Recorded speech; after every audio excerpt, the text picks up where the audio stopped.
No one sees what happens when he steps down from the truck and walks back into the station with his uniform still damp, the smell of smoke clinging to his skin, and the empty eyes of someone who saved one more life while losing a piece of his own. The city has already gone back to sleep, but inside him, the noise of the fire still burns. The child's voice calling for her mother. The crack of the wood giving way. The feeling that time was racing against him with every step. And the sense that, no matter how well he did everything, he could have done more. That kind of thought isn't trained. It's not in any manual. Only those who are inside understand and survive. He doesn't consider himself a hero. The word is too beautiful for so much guilt. He stopped counting a long time ago how many times he had to pull someone out of the flames, from the wreckage, from the rubble. But he never gets used to it. The body moves on its own, trained, efficient, but the mind stays. It stays in the details no one sees. In the burned doll lying in the corner of the room. In the family album covered in soot. In the eyes of the person he saved, but who will never be the same. And neither will he. Every time he puts on the uniform, a part of him undresses inside. Of peace, of rest, of any certainty. He knows he might not come back, but he goes. Because that's what you do when you choose this life. You go, you run.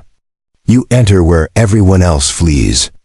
Not for glory, but for purpose. Because deep down he knows, someone has to do it. And as long as that someone is him, he will keep going. Even tired, even broken, even afraid. Fear, by the way, is a constant companion. Not the fear of death, that would be easy. But the fear of failing, of not being fast enough, of arriving, and seeing that there's nothing left to do, of having to look someone in the eyes and say, "I'm sorry." That fear follows him silently. It's in the pocket of his uniform, in the weight of the helmet, in the creak of the boots. It's what makes his heart beat faster, his hand tremble before the jump, his breath catch before entering at the station. No one talks about it. Jokes fill breakfast, shouts echo during training, funny videos circulate on cell phones. But behind every laugh, there's a story no one tells. Everyone has their own. His involves a 5-year-old girl, a locked window, and a 1-minute delay. He got there, almost made it. But almost doesn't count. And that word, almost, burns more than any fire. Most people think being a firefighter is just putting out fires. But they don't know he's pulled bodies from cars split in half, stopped teenagers from jumping off overpasses, stayed by an old lady's side until her last breath while the ambulance didn't arrive.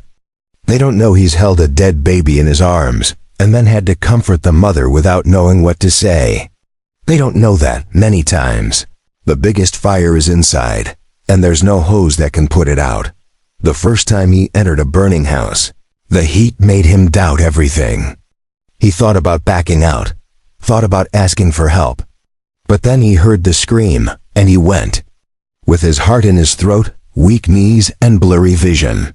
He came out carrying an elderly man in his arms, with the feeling he had defeated a monster. But what stayed was the smell of burned curtains, and the phrase the old man whispered before passing out, "Thank you for seeing me." And that changed everything.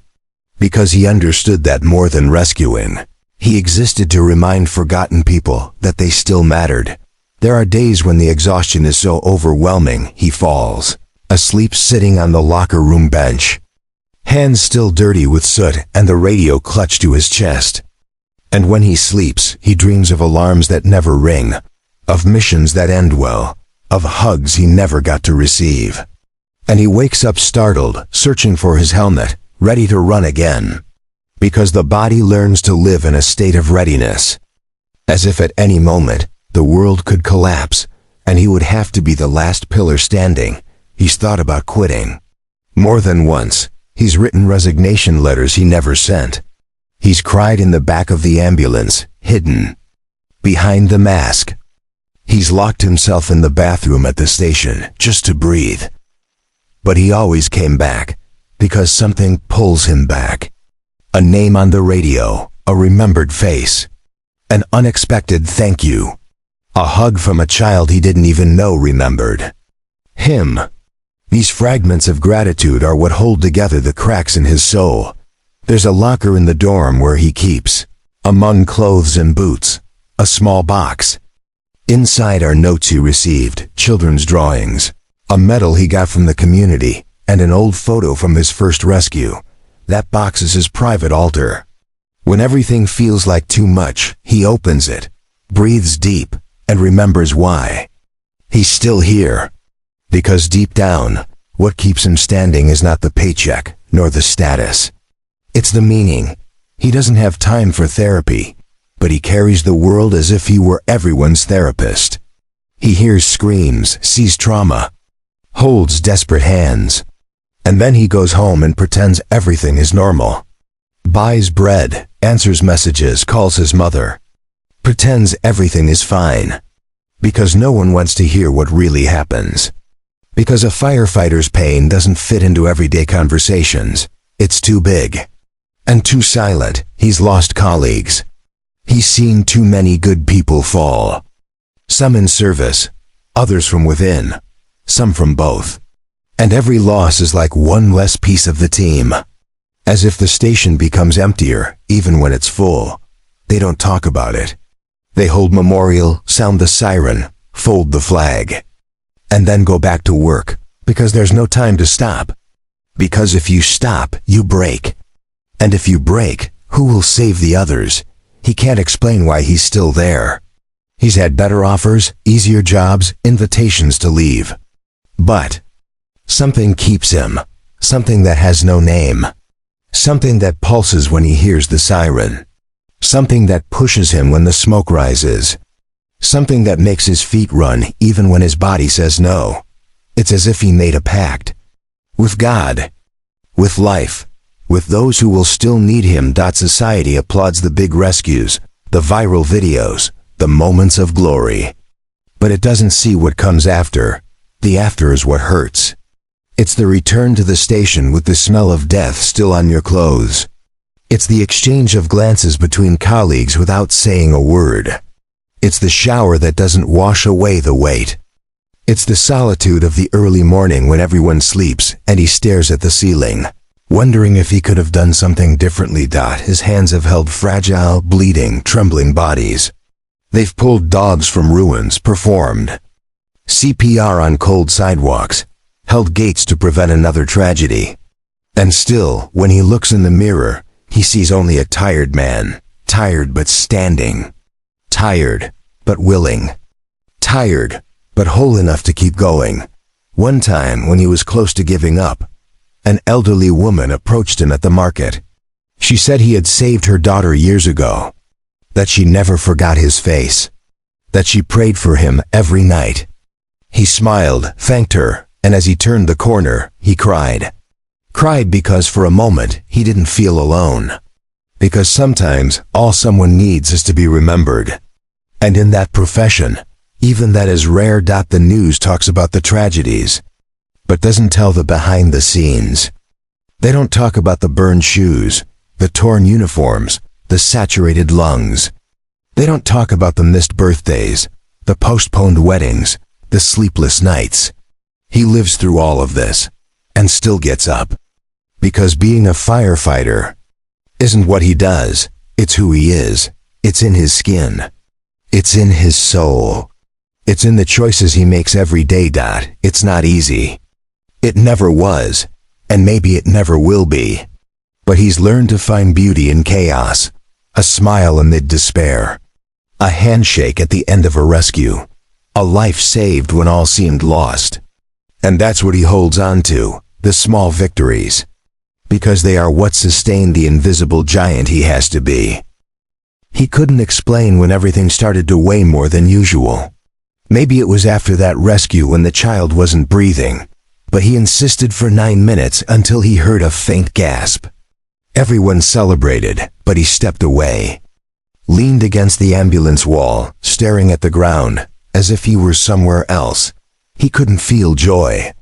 Only a relief that hurt, because that meant he would have to keep going.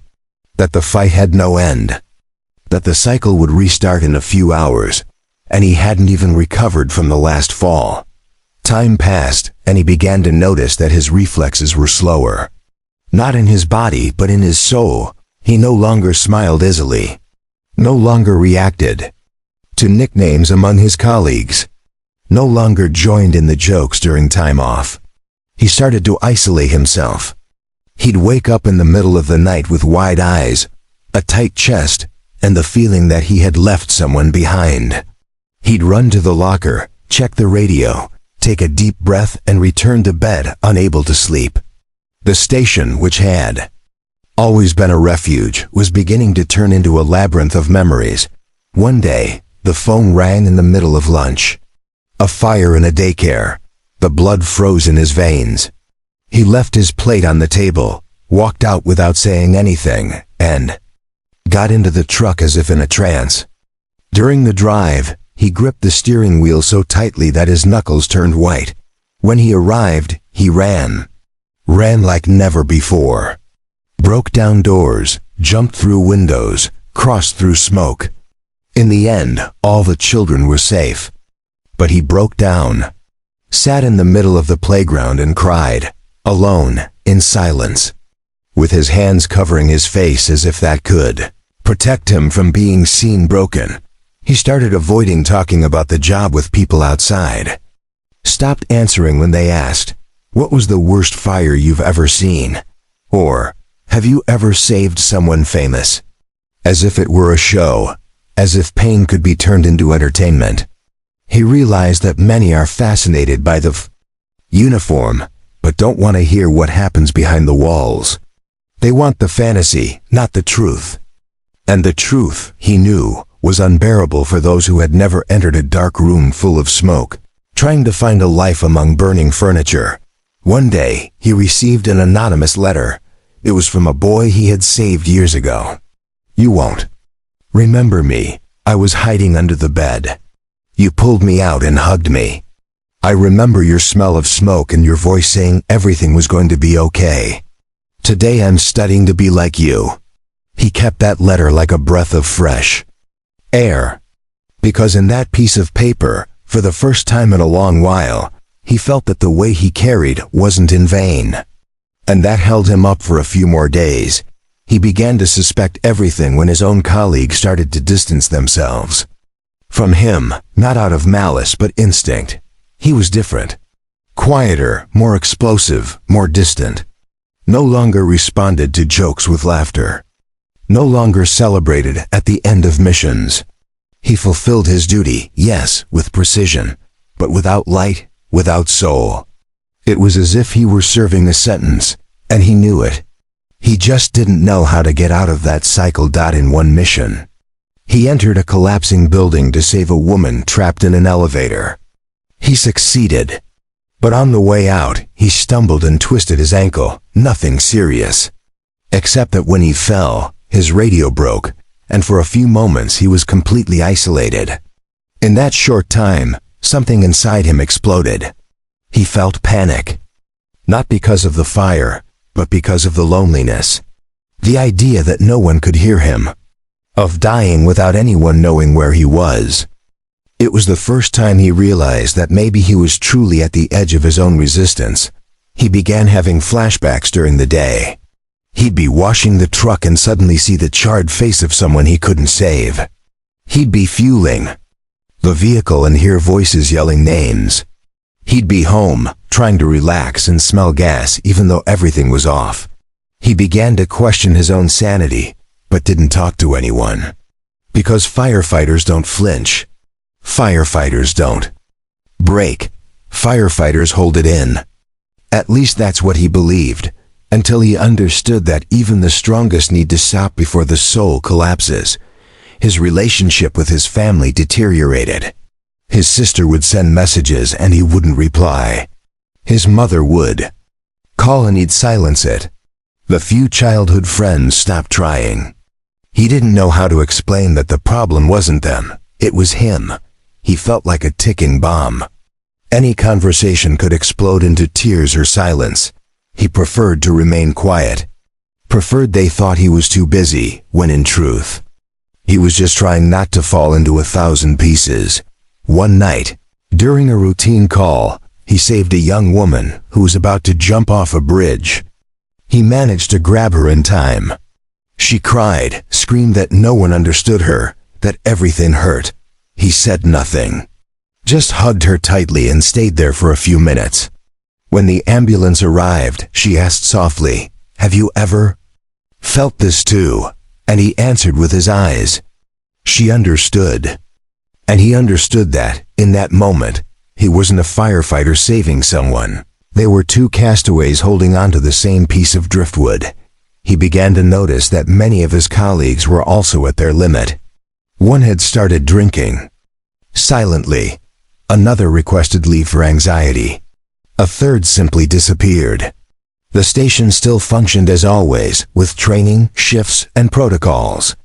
But inside, they were all falling apart, and no one spoke. Because admitting pain was almost taboo. And that silence, he knew, killed more than the fire. There was one shift where everything was calm. No calls, no emergencies. He sat on the outside stairs of the station and watched the street. Saw families passing, laughter, couples holding hands, barking dogs. And he cried. Cried because he missed just being one more. Living without alert, without urgency.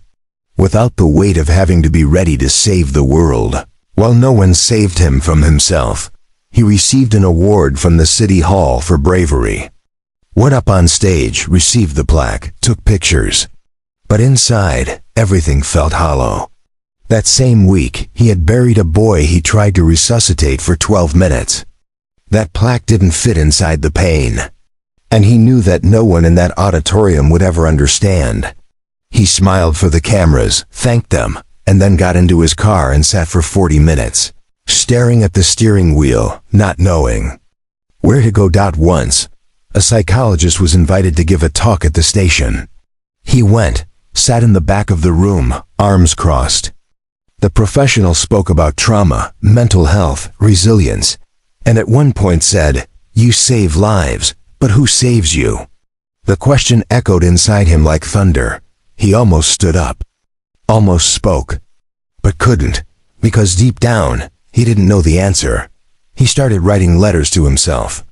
Not to be read, but to be felt. Letters without a recipient. Full of anger, sadness, cries for help. He kept them in a locked box at the back of the closet. It was the only way he found not to explode, not to go insane. It was there that he left everything he couldn't say out loud. Because in that profession, silence is the bulletproof vest against breakdowns. There was a mission that marked him permanently. A fire in a nursing home. He managed to get everyone out.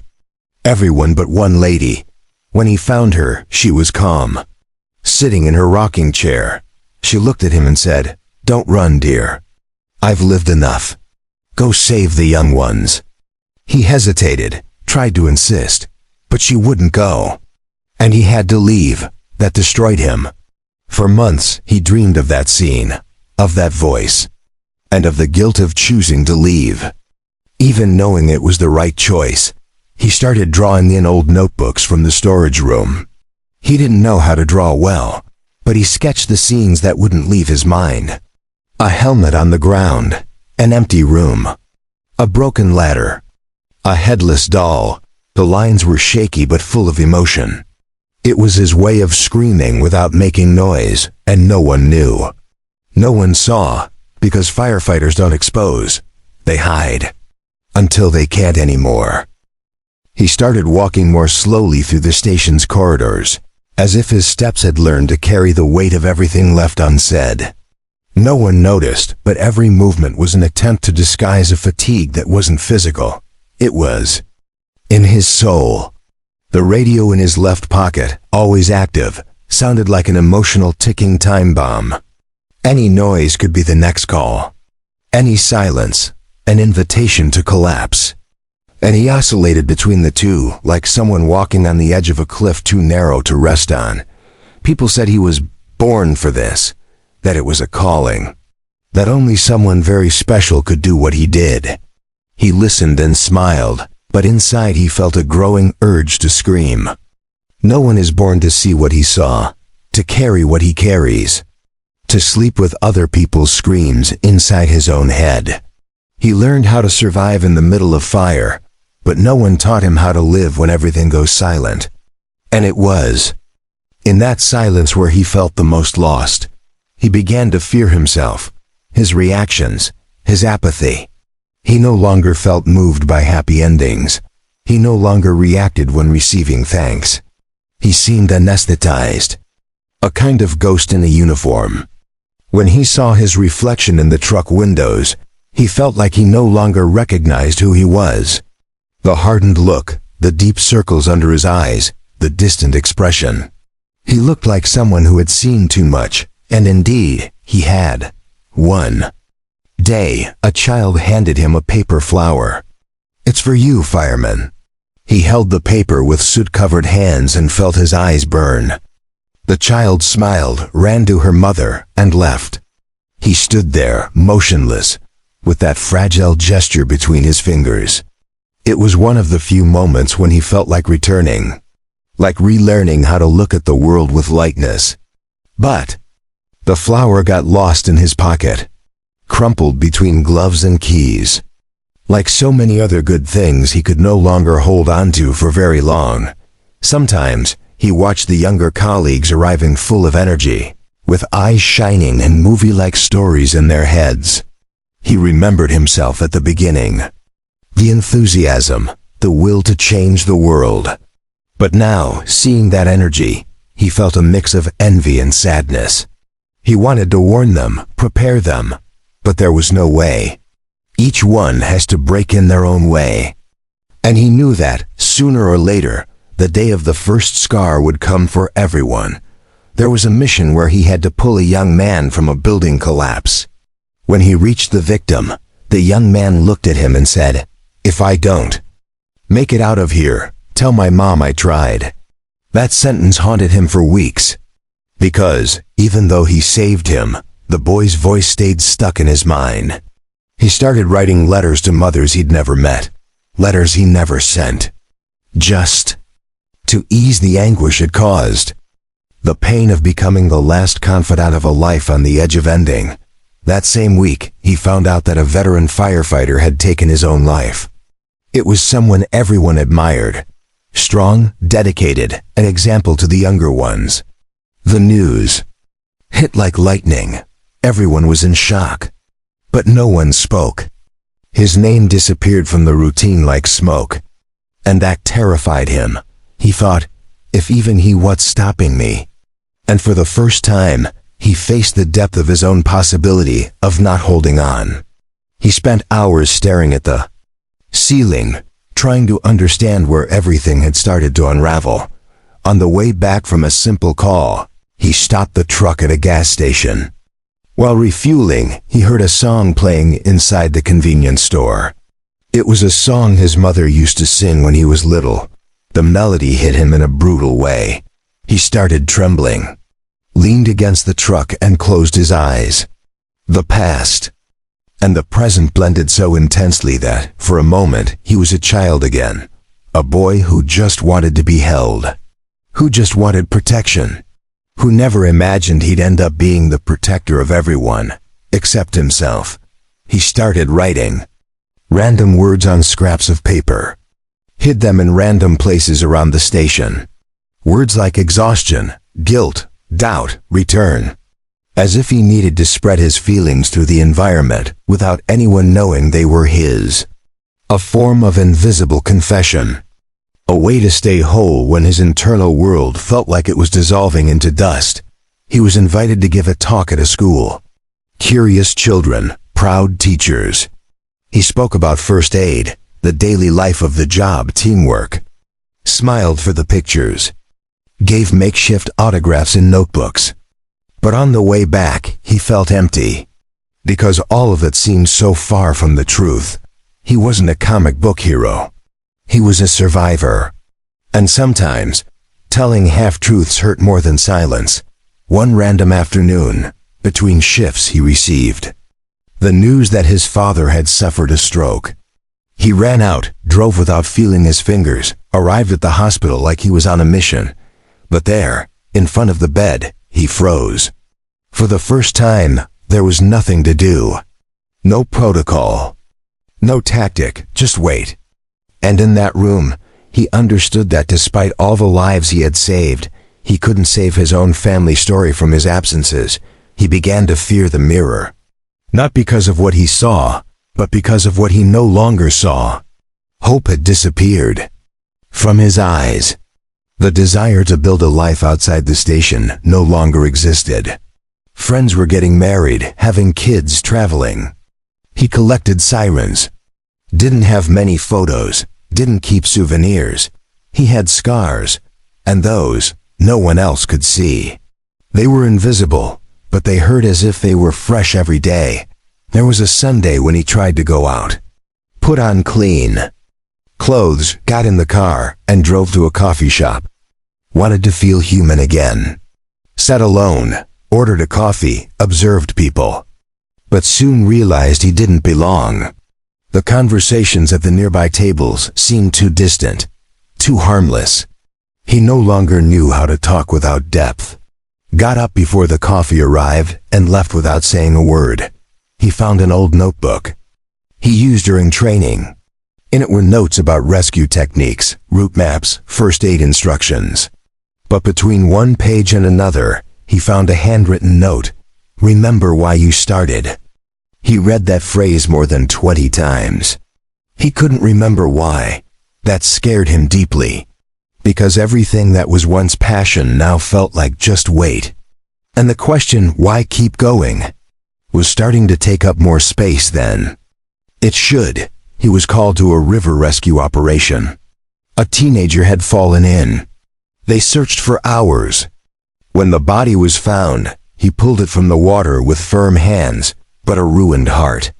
He looked a lot like his brother who died during adolescence. And in that moment, something broke completely inside him. He returned to the truck, sat in the back seat, and cried silently. But unlike other times, that cry had a different taste, the taste of an end. He spent the following days operating on autopilot. He responded to calls, attended briefings, put on the uniform like always. But inside, it was as if he were functioning under smoke, not the kind that comes from fires, but the one that clouds you from within, that fogs your thinking and suffocates your will. There was no more anger, no sadness, no excitement. Only a dangerous stillness, the kind that precedes deep collapse. And he felt in every fiber that he was very close to the point where the body is still present, but the soul is already gone. Began to avoid his own eyes in the mirror. When he needed to shave, he looked at his chin. When he washed his face, he kept his head down. He was afraid of what he might see reflected back, not his facial features, but the certainty that he had lost something he would never be able to recover. Sometimes he felt like screaming, but all he could do was yawn. His body was exhausted in a way no bed could fix. It was the weariness of years of accumulation, of undigested missions, of pain he pretended not to feel. One morning, while walking through the dormitory hallway, he saw a rookie cleaning a hose with all the care in the world. The boy looked at him with sincere admiration and said, "I want to be like you one day, sir." He smiled faintly, but inside, the phrase cut deep. He wanted to say, "Don't wish for that," but stayed silent. Because deep down, he knew no one listens to this kind of warning before the fall. Everyone only understands when they feel, in their own skin, the taste of metal, the heat of collapse, the silence of a shattered soul. There was a call in a rural area. A fuel truck had overturned, and the leaking fuel threatened a mass explosion. The mission was simple, on paper. But the sound of the liquid seeping through the soil, the sight of the unconscious driver, and the weight of the farmer's eyes watching from a distance, made him feel that he was again at the edge. His hands trembled slightly as he adjusted his gear. No one noticed. Or they pretended not to. Because in that profession, sometimes it's easier to ignore the crack than to accept that it could give way at any moment. After the rescue, he drove alone to a hidden lookout on the outskirts of the city. It was a place he had used as a refuge. Since training days, he sat on the edge of the cliff with dirty boots and eyes fixed on the horizon. He tried to remember the first time he thought about becoming a firefighter. He couldn't. He tried to recall his first rescue, vague. He tried to remember the last time. He genuinely smiled. Nothing. It was as if life had been erased in parts. As if there were a white void between events, made of pure exhaustion. That same day, he returned home and removed his uniform with a ritual slowness. He put it to wash, arranged his boots, and turned off the radio for the first time in months. He sat on the edge of the bed and stared at the wall. There were no photos, no clutter. The room was organized like a barracks. Cold, clean, functional. The only personal item was a picture frame turned face down. He hesitated before touching it, but in the end, couldn't bring himself to turn it over. It still hurt. And that said everything. He began listening to classical music through his headphones during calmer shifts. It was his attempt to shut off the internal voices. But the music, instead of calming him, often made the emptiness more evident. The notes sounded like a soundtrack to something he no longer lived. As if life were playing in a movie where he was no longer the protagonist, just a faded extra of himself. One weekend, he received an unexpected visit. The father of a boy he had saved 2 years earlier. He brought a homemade cake and a letter. Said his son dreamed of being a firefighter. That he built toy fire trucks, trained with a hose in the backyard. The letter was written in blue pen, full of colorful drawings. He read it and held back tears. As long as he could, but by the third line, he broke down. And that cry was different, not of sadness, but of a kind of reunion. For a moment, he remembered the reason behind it all. And that was a threat of internal rescue he didn't know he needed. He started thinking about writing a book. Not to sell, not to be read. Just to organize the pieces of himself that were scattered. He picked up an old notebook, one with a hard cover, and wrote, "I needed to be saved too." And there, without rules, without dates, he began to write. The stories the world didn't know. The girl from the fire who sang while he carried her. The young man who wanted him to tell his mother. The old lady who chose to die sitting in her rocking chair. Each story came with a feeling he had never managed to verbalize.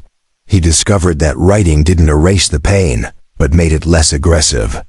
It was like naming the ghosts, and in doing so, making them stop screaming. He began to carry the notebook inside his backpack, between equipment and masks. He knew it was dangerous to mix vulnerability with duty. But he needed something to remind him he was still human. And those pages started doing that. They were his mirror when the real one no longer reflected anything meaningful. A fire at a children's hospital marked him deeply. The children were trapped on the upper floors. He climbed with a strength he didn't know he still had. Carried two at once, guided nurses, opened escape routes. Came out completely exhausted, but whole. When one of the girls approached and said, "You're my hero," he smiled. Not because he believed the word, but because in that moment, he wanted to believe. He started observing the sky more. Began noting in the notebook margins the type of clouds, the color of the sunset, the exact time when birds returned to. The power lines. Small gestures that reminded him the world still held beauty, that there were still light things.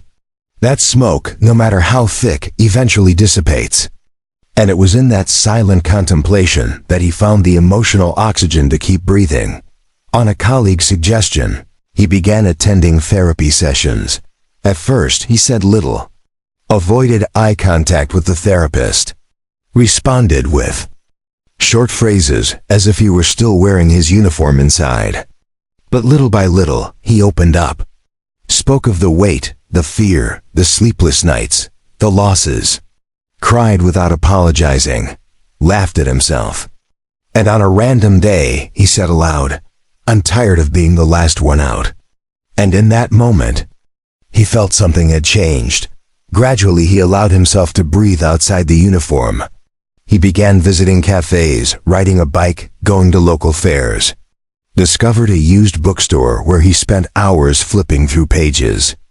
Bought a guitar even though he didn't know how to play. Started replying to his sister's messages. Sent a photo to his mother. Little by little, he began filling the spaces once occupied by silence and smoke. And that didn't make him less of a firefighter. Just a more complete man. He began training the rookies with more care. Told stories, taught emotional shortcuts, explained that saving a life begins long before the rescue. Said that a firefighter must be strong, yes, but also sensitive. Because those who don't feel, don't truly save. The younger ones listened to him with respect. And he saw in them what he had lost, and now, perhaps was starting to find again. A new fire tested his limits. A commercial building collapsing. Lives at risk. He climbed the floors as always. Acted fast, decisively. But when everything was over, he didn't sit on the floor like before. He walked to the ambulance, washed his face, looked up at the sky, and took a deep breath. He felt his chest still heavy, but steady. He knew the exhaustion was still there, but now it came with something else, clarity. And with it, a strange kind of peace, as if, for the first time, the chaos was under control. That morning, he woke up before the alarm went off. The city was still wrapped in a soft blue silence, and for the first time in a long while, that silence didn't suffocate him. He got up slowly, took a warm, unhurried shower, and put on his uniform with the same precision as always, but something had changed. The reflection in the mirror no longer seemed so distant. There were still marks on his face, invisible scars in his eyes, but there was also a spark, small, yes, but alive. And in that moment, he knew it wasn't the end yet. On the way to the station, he observed the city more attentively. The stores opening, the first buses passing, a man walking with his child in a backpack. He had crossed that scene hundreds of times, but that morning, something touched him differently. He was no longer the firefighter disconnected from everything, living on the margins of ordinary life. Now he was someone trying to reconnect. Not like before, but in the way that was possible, because he understood he would never be the same again. But he could become someone else. And that someone could live too. When he arrived at the main gate, he saw two colleagues chatting casually on the sidewalk. They laughed when they saw him, called him by his old nickname. He laughed back, not forced, but light. He walked in, like someone returning home. And for the first time, he felt that place was not just a battlefield, but also a refuge. A space where there was blood and smoke, yes, but also memory, friendship, and now, a bit of healing. During breakfast, a rookie mentioned a letter he received from a child. Said the boy wanted to become a firefighter just because of him. He proudly showed the letter. The others smiled, made jokes, laughed out loud, and he did too. But deep down, he felt something even greater. He felt that it reminded him of himself, many years ago when he believed it was possible to make a difference. With a simple gesture. And that rekindled a dormant part of him, the part that had brought him there in the first place. There was a call that afternoon. Nothing serious, but it required attention. They got into the truck, each in their position. He, in the front seat, looked at the radio like facing an old companion. He pressed the response button firmly. There was no more hesitation in his hands. Only focus, only presence. The siren wailed, and he felt his body respond, not with panic, but with purpose. He was there. He was whole. And that was enough. After the call, returning to the station, he sat on the side stairs with a coffee mug in hand. The sun was beginning to set, painting the sky in shades of orange. And in that simple setting, he allowed himself a deep breath. He closed his eyes and thought about the lives that had crossed his own, the ones he saved, the ones he lost, the faces that still lived in his mind, the voices that never returned, and the hands he held until the final second. And there, with the wind brushing against his face, he understood that he didn't need to forget to move forward. He just needed to accept. Not long after, in an informal chat, a colleague mentioned the idea of forming a support group for firefighters. A safe space to talk about what no one talks about what doesn't fit into reports. He listened, thought about it, and for the first time, felt the urge to lead it, not as a savior, but as a witness. As someone who almost didn't make it, but came back. As someone who didn't want others to have to drown before learning how to swim. And that's how he began to share his story. Without glamour, without exaggerations. Just the raw truth of someone who had walked through corridors of external and internal fire.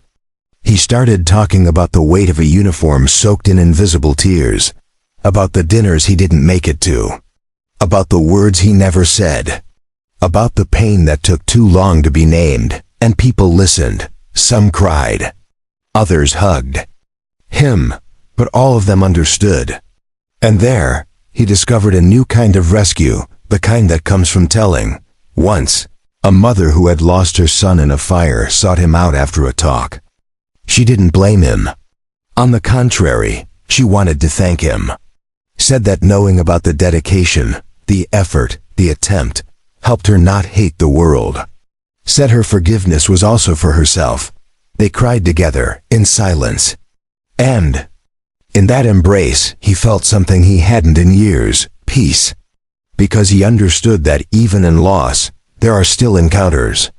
There are still bridges. Time passed, and he became a kind of quiet reference among his peers.